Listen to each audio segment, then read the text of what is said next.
maybe I'm clinging to Jordan, like holding on to the shorts at this point, but the reason I won't let go is I've always ranked players based on, if I got to win a playoff game, who do I want on my team? Which player am I starting with? If we're drafting, we got to win a playoff game or a playoff series. How am I putting my team together? I still am taking Michael first. It's hard for me if his team and whoever you want to put around him is going against LeBron team and that, like, you tell me LeBron's going to be Michael 4 out of 7 in the series when, from 1991 through 1998, we only saw Michael lose one playoff series. And that was the year he came back. He only played 70 games in the regular season that year. So, like, that's the stat. I think it's 23 of 24 playoff series that he won, from 91 through 98, something like that. And that's tough. Yeah. That's tough. And I agree with you. Or 25-1, something like that. I always forget the exact number. It was basically like he went like 25-1 in playoff series. And again, I give LeBron a lot of credit for going to 8 straight finals. That's incredible. Yeah. But it's not the same as winning 6 straight, or 6 out of 7. 2 3-peats. Playoffs that you went through. And don't get me wrong, man. When I look at LeBron, because I literally had an opportunity to both of their careers, Jordan and LeBron, I think Jordan caught so much of our imagination that it's been difficult. This is for me. It's been difficult for me to replace him with anybody. Because prior to that, coming up, Dr. J was that dude. Dr. J was our shit. He wanted to be the guy that can palm the ball and go under the rim and scoop it. And fly. Yeah. So you needed somebody to come along to surpass that level of talent. And Mike surpass that. Mm-hmm. I just haven't seen another guy take the game to that level. Now, I will say this about LeBron. I think LeBron is a category and there is nobody under him. Like, I could put Jordan in the category and I say we can throw, Dwayne Wade under there. We Kobe. Kobe under there. Grant Hill and so forth and so on. You got, Wilt. You got Shaq. You could put all these, the power forwards. You can put whoever you want at the top, Barkley or Karl Malone, and go down there. But when I look at LeBron, I don't know if we got, because people say Magic, but I go like, yeah, but Magic wasn't athletic like that. Right.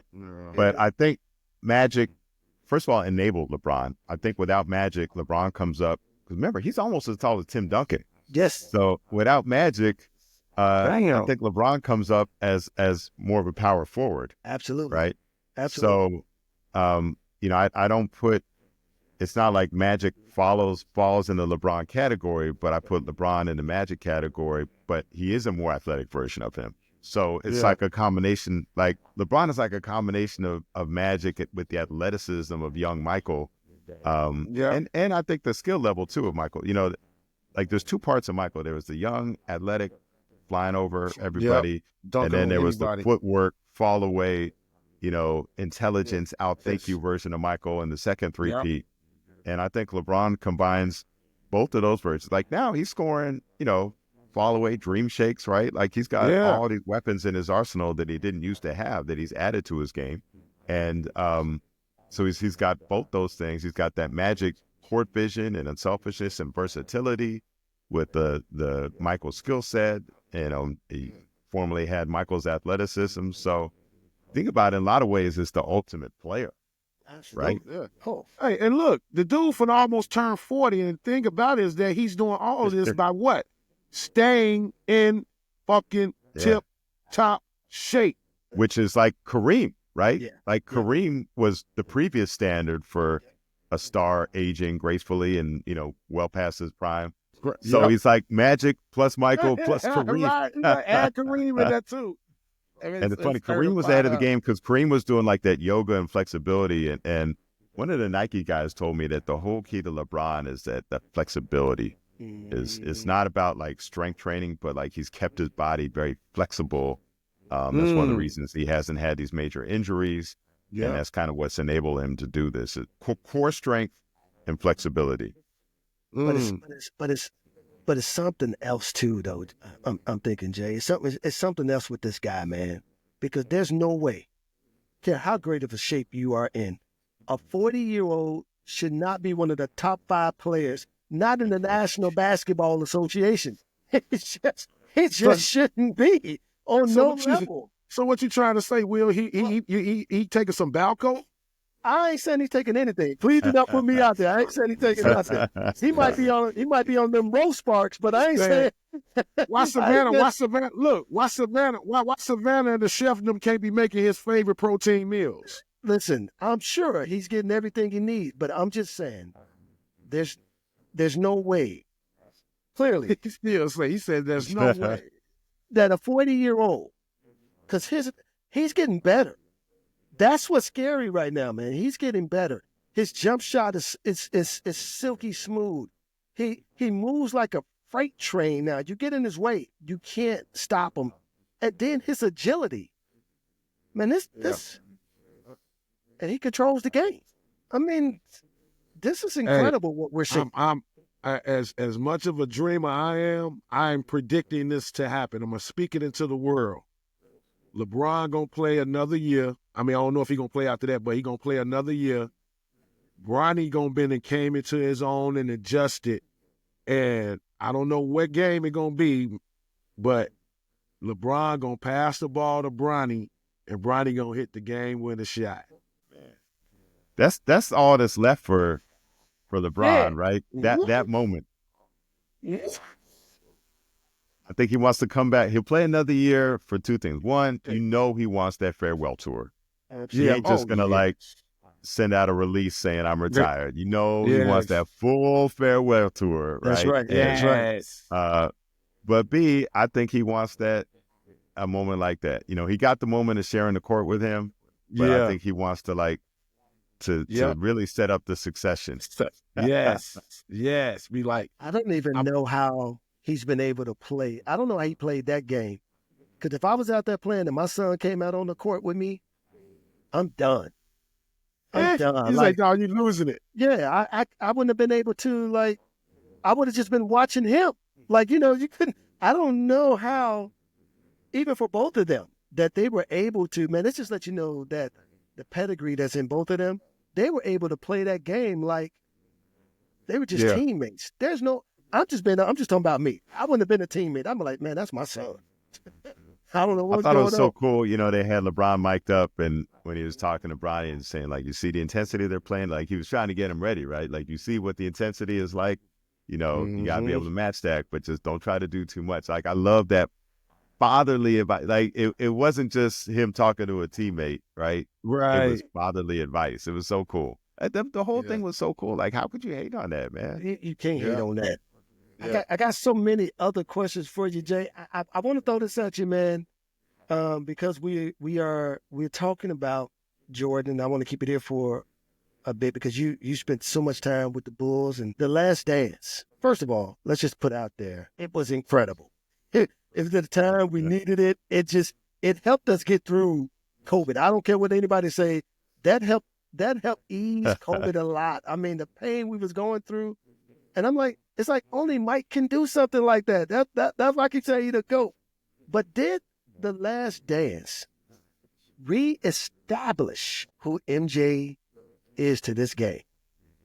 I think it did. And my theory was that's why he put it out, because LeBron was starting to get all that heat. Now, I asked that to 2 people that work with him on his team, and they said no, there were other factors. It wasn't a response to LeBron. But remember, he had to sign off on everything being shot originally, and the NBA was never going to release that footage until Michael and some other key people signed off on it.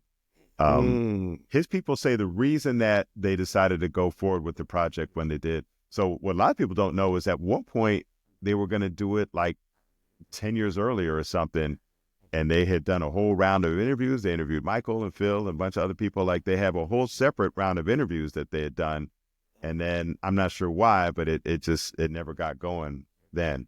What they say was the emphasis was that OJ Made in America series on ESPN, because that went I don't know, 6 or 7 episodes, right? And so they're like, all right, if now that we've established that it doesn't just have to be 90 minutes or 2 hours, it can be multiple hours, different segments, different episodes. Like, that's the way that we want to do the Jordan one. It deserves that. And so once that shift happened, they said, okay, now we know we can really do it and have it, we can do justice to Michael Jordan's story.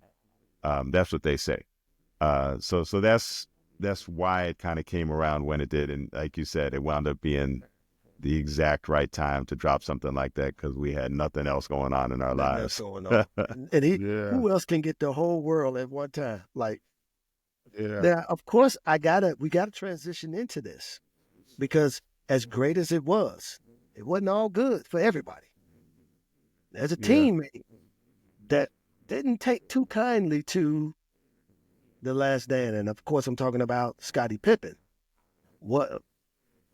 Scottie Pippen's whatever it is it legit or illegitimate? You know, I know Scottie, and I've known him 30 years, and it just disappoints me. I haven't had a chance to talk to him about what's going on and why he feels this way, because I didn't think the Last Dance really shamed him or deprived him of any credit. You hear, like, especially like Chip Schaefer, the Bulls trainer, giving Scottie so much credit just for gutting his way through that Game 6 in Utah. There's that 3.8 second, or the 1.8 second play, and they talk about that and Scottie's contract issues, but that was part of the story. Do you think Michael wanted to talk about the gambling stuff and all that, right? Like, they were trying to tell the full story. And Jay, my thing was this: if anybody was understanding and really listening, Michael Jordan and even damn Jerry Reinsdorf told him I wouldn't sign that contract. What do you mean? What they told you? You like, well, my family needed money and they needed to be taken care of, so I signed the contract, thinking in good faith that we was going to be able to renegotiate and come back to the table and say, hey, you done this for the organization, we're going to reward you like this. That didn't happen. Look who you was dealing with, Jerry Reinsdorf. I would say, like, when has any Chicago sports team ever did that? And then most of it had to do with Jerry Krause, of the moves that he made. He was like, yo, you got Michael. Scottie then came into his own. I'm not going to pay him. I'm going to use the rest of this money to build out the roster so we can keep it, like this. But you pay Tony them more than you pay Scottie. You see what I'm saying? And you know what's sad is that, so for example, the Lakers, you just saw it, Hall of Fame weekends, all the 80s era Lakers, that won multiple championships together, they can all reunite, right? They all got together for Michael Cooper's induction in the Hall of Fame and enshrinement. So Magic and James Worthy and Byron Scott and Michael Thompson, Kareem would have been there if he'd been feeling better. They all got together a couple years ago for a reunion in Maui. They all got together on a Zoom to let Pat Riley know that they're going to do a statue for him. Like, they can still reunite and hang out and reminisce and share. And the 90s Bulls can't do that, and it's so sad that there's still, there's this animosity. So, they tried to do that Ring of Honor for the Bulls at the United Center last year, and it turned into a fiasco. Michael wasn't there. I don't think Scottie was there, or like you don't see, when's the last time they were in the same room together? And it's just sad that that team that meant so much to so many people, you guys were teenagers watching that team come up, right? Like, what it meant to this city, and we can't have them all get back together. I know someone that's trying to work on something that would hopefully bring people together, and I'm just not sure they're going to be able to get everyone in the same room at the same time. And I get that. My question is, though, where did it go wrong? Because if winning solves all problems, and obviously it must not, where did it go wrong? Because Scottie asked Michael, man, be the person that, who introduces me into the into the Hall of Fame. Like, I'm thinking that these guys are like best friends, and obviously, we know the situation with his son and Scottie Pippen's ex-wife, but it seemed like there was something prior to this that Because I've read Scottie's book, man. It's some interesting things that he talks about in his book that wasn't even put out there. So where did you think it fell off at? The first 3 championships or the second 3 championships? It was after, because it was after. One of the reasons Michael came back was because Scottie was. So one of the questions I got to ask him one year at the All-Star weekend, I ran into Michael at an event. This is like 2008 or something, and more recent than that, actually. But remember, in '94, the Bulls almost traded Scottie to Seattle for Shawn Kemp. Yep. And I asked Michael, I said, would you come back if it was Shawn Kemp with the Bulls instead of Scottie? And he said, no, I wouldn't have, because nothing against Shawn, but I knew Scottie and I was comfortable with Scottie, and I wouldn't want to play with someone new and start that chemistry up. So Michael came back to the Bulls in part for Scottie Pippen and to be with Scottie Pippen. So it was there. And I think Scottie also came to appreciate Michael. You know, Scottie was happy that Michael retired. Scottie wanted his chance to be alone in the spotlight, right? And then he found out it's careful what you ask for, sure, right? Yeah. And so remember there was that famous thing, Scottie, holding up the shoe and point. Right, there was that moment, and then the next year, that's when the Michael returning rumors were floating around, and remember Scottie points at the Jordan logo on the shoe and was like, "Come back, Mike!" Like now he wanted him back. So the break. That break actually did both of them good, I think. It allowed Michael to clear his head. It allowed him to get a break from listening to Phil Jackson, because you can start to tune a coach out after a while. And it enabled Scottie to appreciate Michael. So the break actually, I think, helped enable that second three-peat. You know, a little time apart, everyone appreciated each other a little bit more when you're apart, and then you come back together and run off another 3 of them. So, you know, and then the... you know, I think the bond continued for a while after that, but then I really think it was the process of this Last Dance documentary that reopened some old wounds. Hey, I wonder who was the major parts of the people who had to sign off on that to make the Last Dance become the Last Dance. I wonder who those names was. I mean, of course, it was Michael, Jeffrey, Jordan. Right. I hear those are 3 of the names.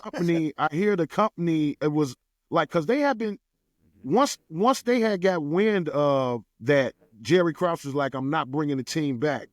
They said that's when they decided to start creating that footage, and I guess the MGM or some Vegas film company. That's who they partnered with to shoot it and do all that. But it was NBA Entertainment, you know. So the NBA shot it. NBA Entertainment, based out of New Jersey, that's who shot all the films. So the NBA had it. Adam Silver, in his role at NBA Entertainment, actually was the one who gave it the green light to go ahead and shoot it.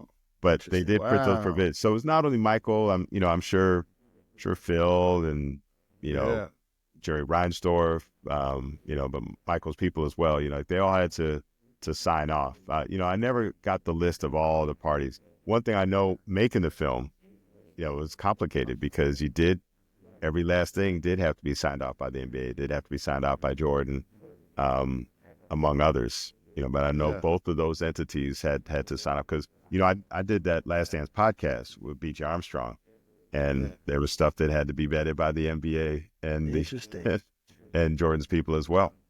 And BJ is a whole nother story. We got to get you back for that one. But man, we got a few more questions. I know we had you for a while, but really quick, I want to ask you, what's wrong with today's NBA?